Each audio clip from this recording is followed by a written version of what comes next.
anything further from the folks at Ali about whether you're going to be teaching an Ali course during the summer session? You know what? No, I didn't. I forgot to reach out, and I didn't hear from them. So, no, I don't have any. I don't have any update on that. I'll have to reach out again.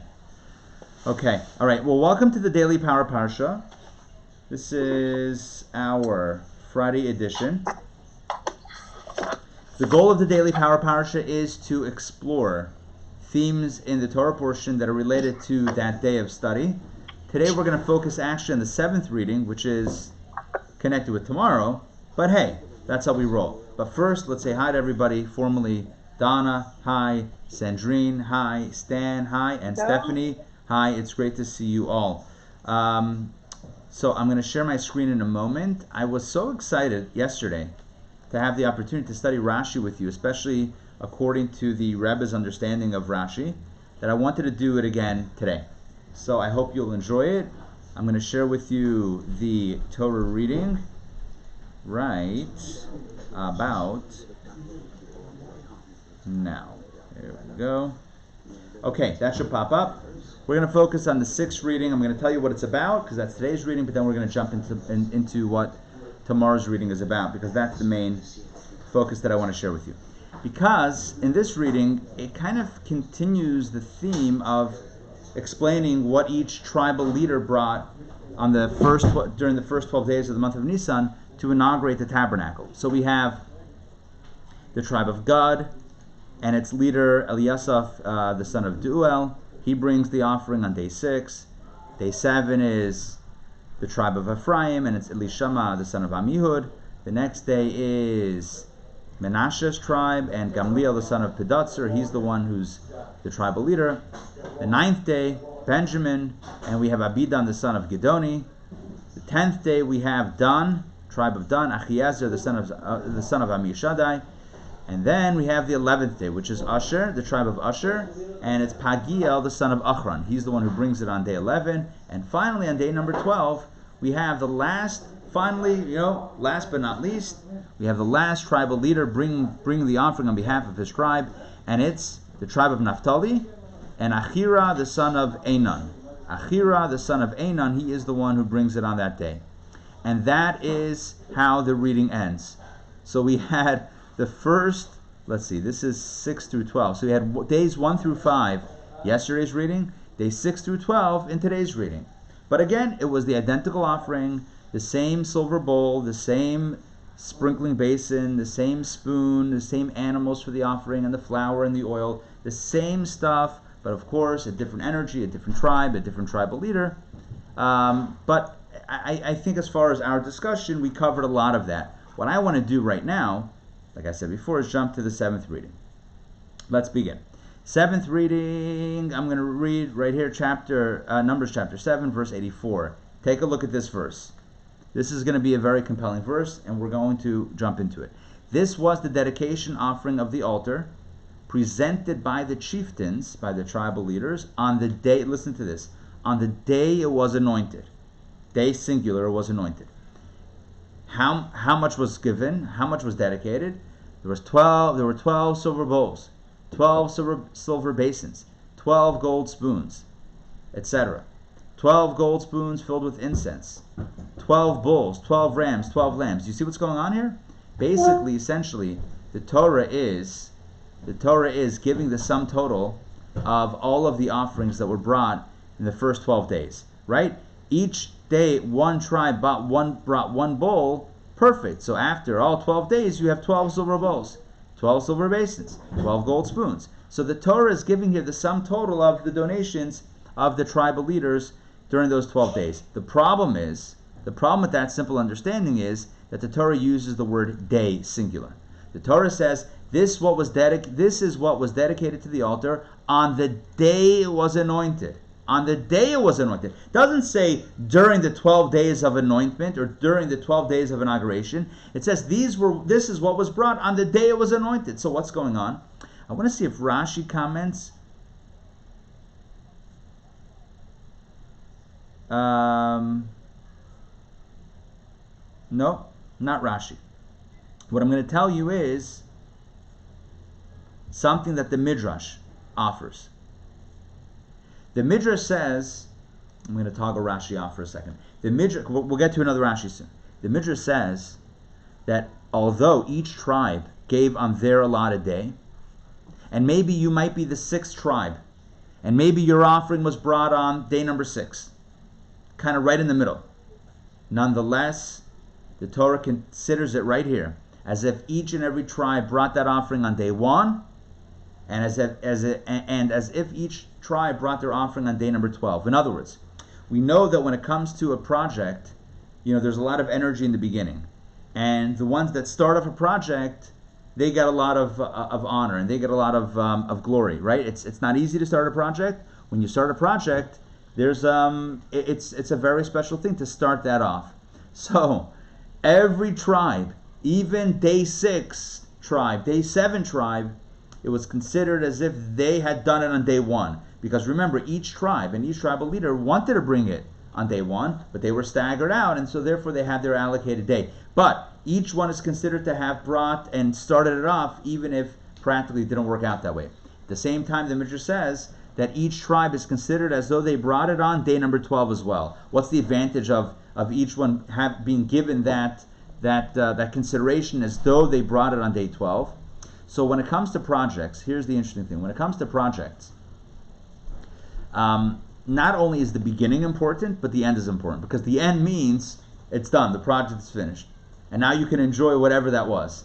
So let's say you're doing a construction project, so there's always the groundbreaking ceremony, right? I'm saying, let's say it's a community center, so you might do a groundbreaking ceremony. You ever see pictures of a groundbreaking where you have people with the hard hats and the shovels and the dirt, and they do a little bit of a digging in the dirt? Yes, they have a little ceremony. Okay, but then you also have a ribbon cutting when it opens, when it's done. So day 1 is special and day 12 is special.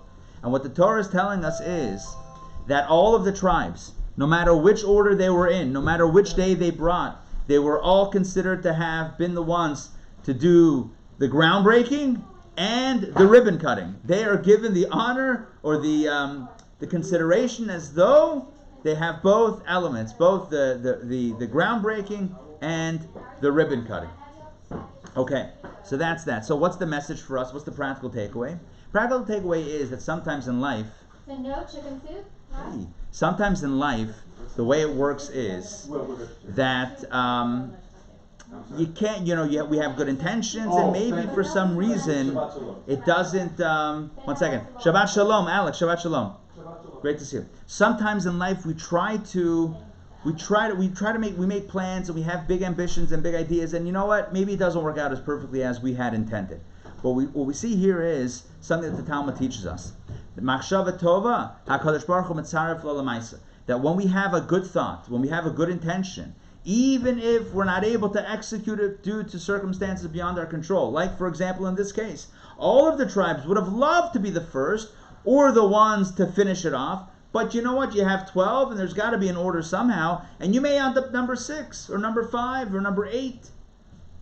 But if you have a good intention, Hashem gives you the credit as if you did it as you intended. So when it comes to an Aveira, to something negative, to a sin, if you intended to do something wrong, but something happened and you didn't end up doing it wrong, perfect. No harm, no foul. You didn't do it. You intended. But you know what? It didn't happen, so you're good. But when it comes to a mitzvah, when it comes to good deeds, our intention, God considers it as though we had done it in that way that we intended. So let's have good intentions and let God do the rest. Well, we should also do the rest. It doesn't let us off the hook. It doesn't mean we should only think of good things all day and not implement them. It means we should think and plan and try and do our best. But if, due to whatever, if we fall a little bit short or things look a little bit different than the way we planned, it shouldn't bring us down. One of the tactics of the Yetzer Hara, of the evil inclination, is to tell a person, well, if you can't do it perfectly, then don't do it at all. You ever have that inner voice that says, well, if you can't go all the way, then then why are you even starting? I'll give you examples. Right? If you're not going to do the whole Shabbat, then why even bother Friday night? I'm not telling you this. I'm saying that people, sometimes the inner voice tells them this. Right? If anyway I'm not going to do the whole thing, so then why should I even bother even for a little bit? Right? Or maybe we'll say, kosher. Yeah? So the next meal I eat could be kosher. I have that choice. The very next thing I put in my mouth, I can make sure is kosher. Yeah, but you know what? I'm not going to always necessarily be careful with that, so why should I even bother? That's the inner voice of the evil inclination. Because the reality is that this moment is precious. This small moment is not so small, it's infinitely valuable. This one moment at this one time is considered to be the first and the last. It's the biggest moment. Share with you an anecdote, a story. There was once a Jew who was imprisoned. Back in the day, you may know this, in the Middle Ages, and even in later times, there were things called debtor's prisons. You know what a debtor prison was? Yeah, if you couldn't pay your debt, they would haul you off to jail, and that was it. So there was this guy, this Jew, who I guess, he was leasing land, and maybe he was running an inn or a tavern, and it wasn't making money. He wasn't able to pay his rent, so he was locked up. That was it. They put him in a dungeon somewhere. And one day his, I guess you would call it his warden. I don't know, not a warden, but like whoever imprisoned him comes to him and says, "You know what? I feel bad a little bit. I want to give you one day off, one day to get back to your family, and one day to get back to your synagogue, and one day of freedom. But after that, you're going to go back." He says, "Pick whichever day you want. You tell me the day. I'm going to let you go." And this man started thinking, which day should he choose? How about Rosh Hashanah? Right? Maybe you should wait till Rosh Hashanah, the Jewish New Year, the Mitzvah Shofar. Maybe Yom Kippur, the holiest day of the year. Maybe Hanukkah, gather with the family around the menorah. Maybe Passover, eat the matzah with the family and do some reclining and celebrate freedom, which is very fitting to the theme that he was living, that he would be experiencing on that day that he was let out. He had all of these thoughts and he couldn't figure it out. And this is a true story. He wrote a letter to the leading rabbi of the time, whose name is escaping me now.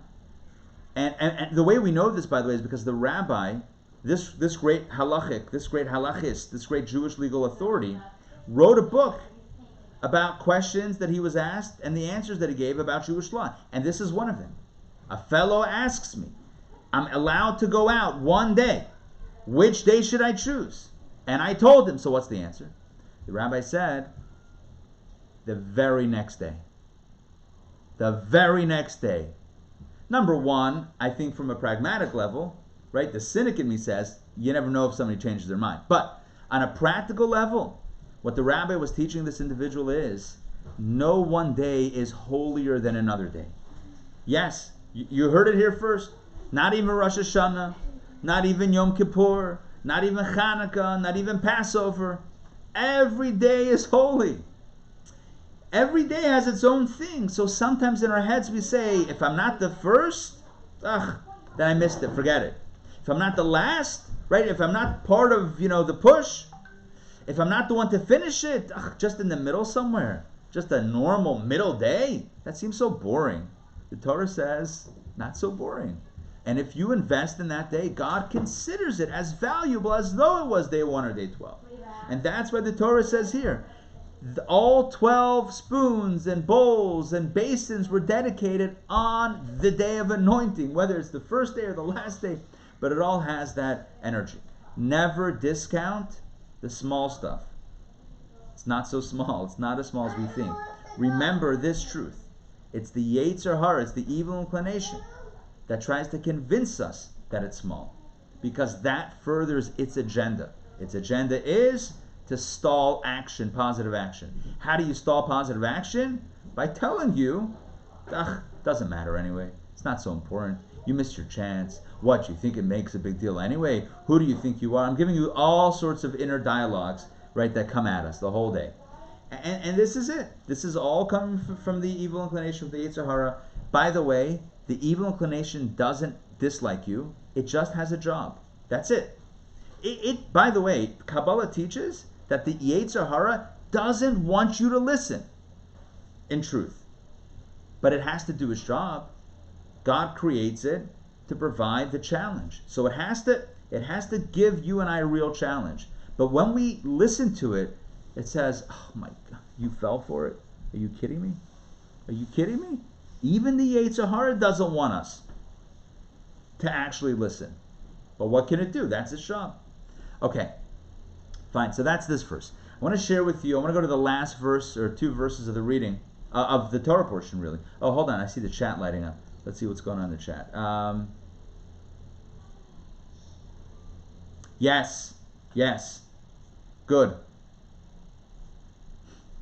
Why wait for goodness? Take it as soon as possible. Yes.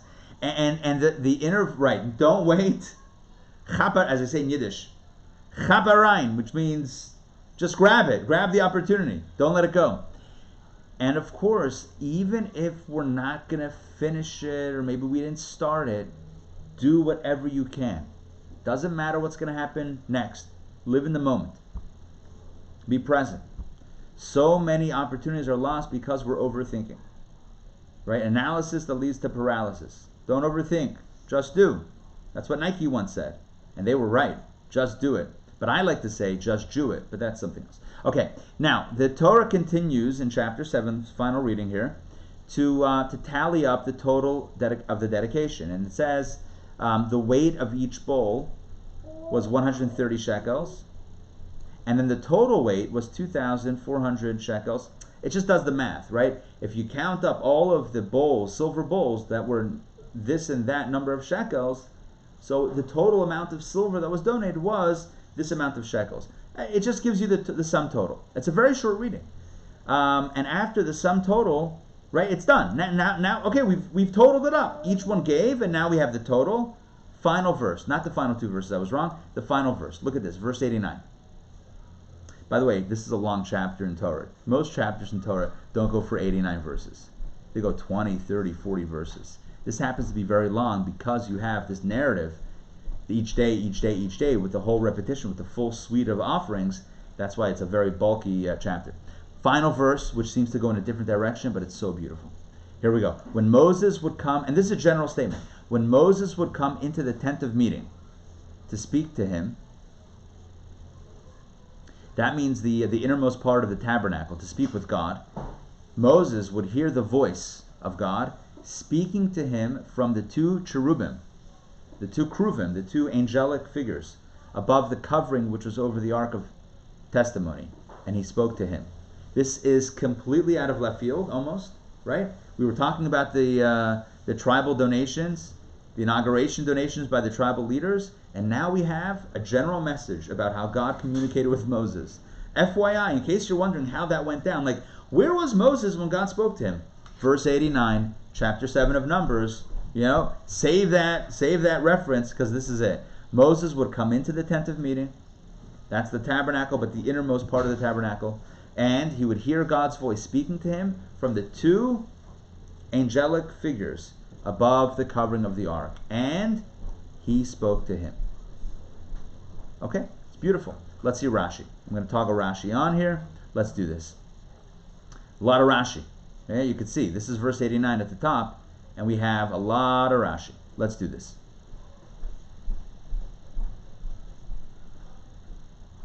When Moses would enter. So Rashi says, when there are 2 contradictory verses, the third one comes and reconciles them. Rashi says sometimes you study Torah and you find, one idea and then you find a contradictory idea. Keep on looking for a third verse that reconciles the 2. We have that in our case as well. One verse says, the Lord spoke to him from the tent of meeting. And that implies outside the curtain. The Holy of Holies was behind the curtain. So that sounds like it's outside the curtain. Whereas another verse says, from the tent of meeting would be outside. It would be outside the Holy of Holies. So that would be implying outside the curtain. Whereas another verse says, and speak to you from above the ark cover, which is beyond the curtain, which is within the curtain, if you will. So this verse, those are the 2 contradictory verses. Was Moses, or was the voice outside the curtain or inside the curtain? So this verse comes and reconciles them. Moses came into the tent of meeting, and there he would hear the voice of God coming from between the cherubim above the ark cover. So he would stand right outside the curtain, but the voice wouldn't be from that space. The voice would be coming from inside, outside, and that's where he would hear. Okay, good. So now we have a bit of a picture of where Moses was when he heard God's voice. Now Rashi continues, and this is the key verse over here. This is the key insight. From between the 2 cherubim, I'm sorry, there's the next one actually is, but we'll do this anyway. The voice emanated from heaven to the area between the two cherubim, and from there it went out to the tent of meeting, like I said before, right? So God's voice kind of beamed down to that area of the ark, above the ark, between the two cherubim, and then it went out of the Holy of Holies, beyond the curtain to where Moses was standing, and that's where Moses would hear it. Let's take a look. Speaking to him.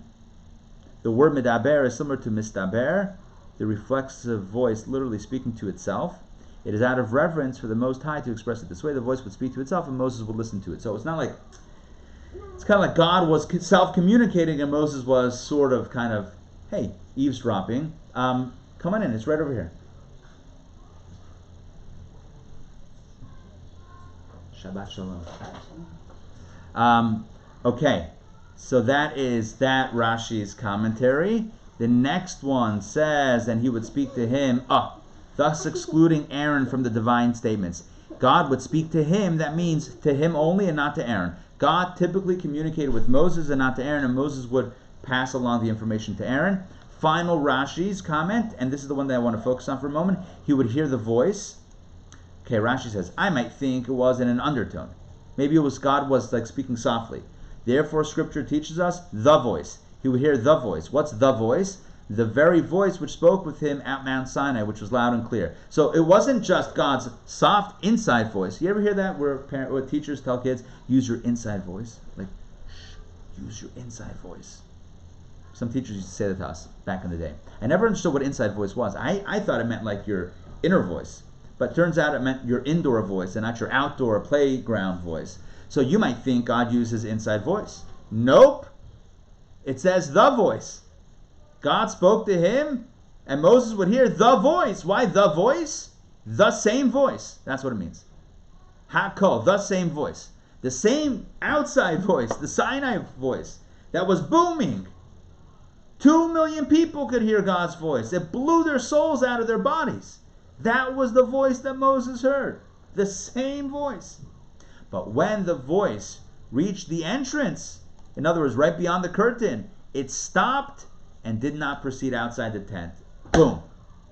God's voice is an infinite voice. And at the experience at Mount Sinai, that voice went everywhere to the point that there was no echo.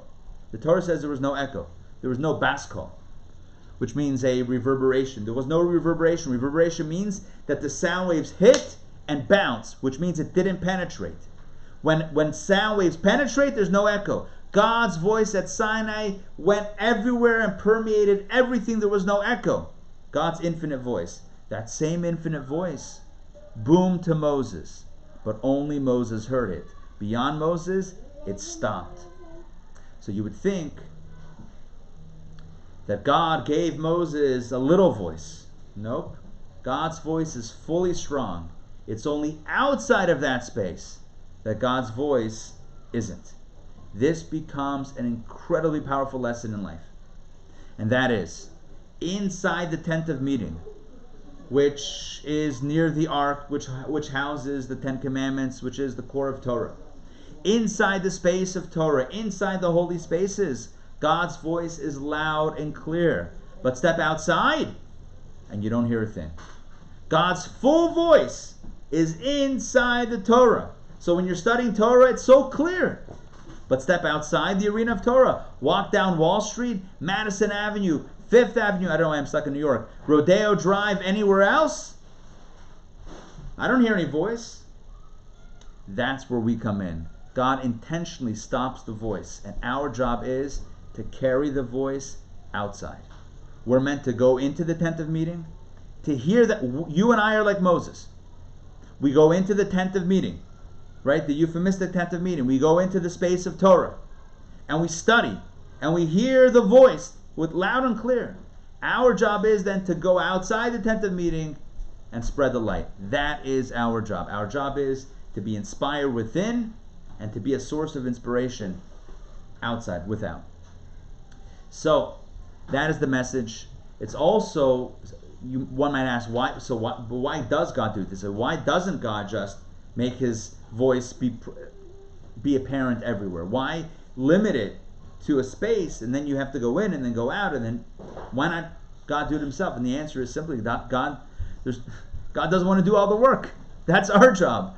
God, the whole point is to stop and then for us to continue. That's our role. That's how we're partners in this whole operation called life. It's kind of like parents and children.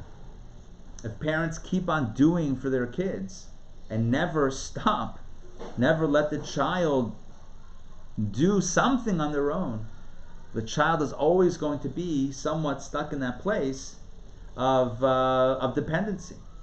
Whereas when you have a situation where your voice at some point stops, not because you ran out of things to say, but because you want to give your child the opportunity to pick it up from there, right? That's granting nobility, that's granting honor and value and independence to the other.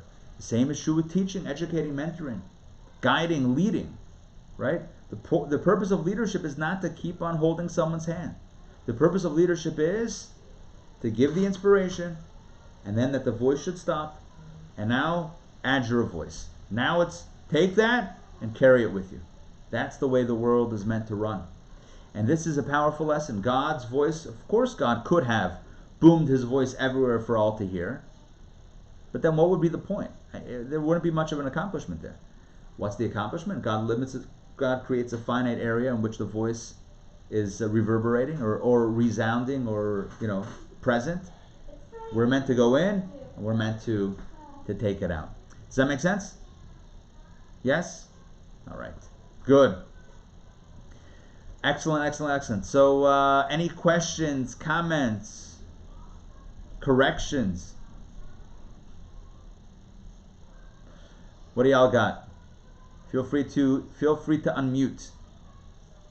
Listen, unmute yourself anyway so we can wish each other Shabbat Shalom. Either way, I'm going to hear your voice now. I'm not letting you off the hook. That's not happening. Shabbat Shalom, everyone. It's good to see y'all.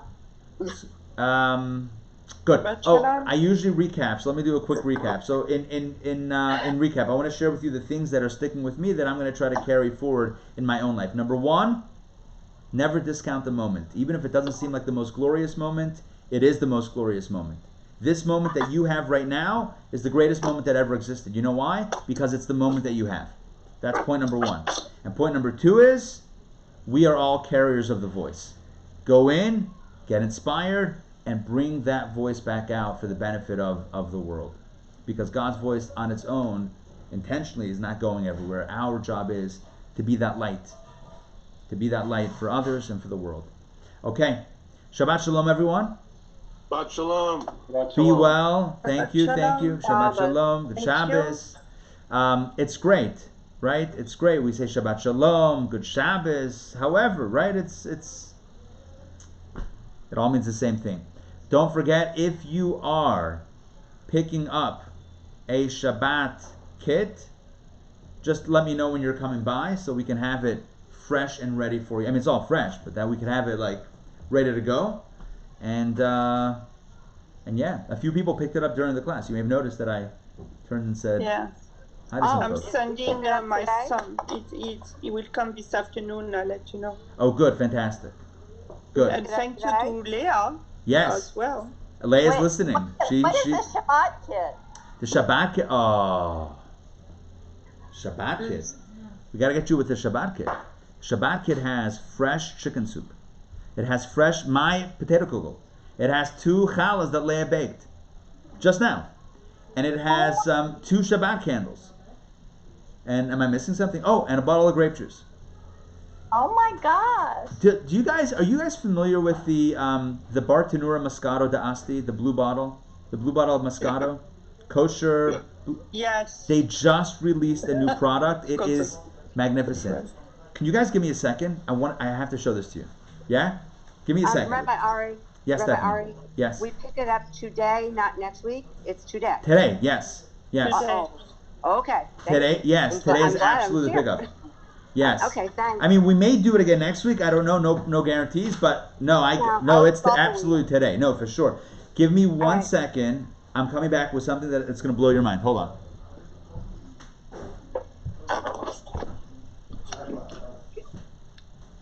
Such a sweet guy.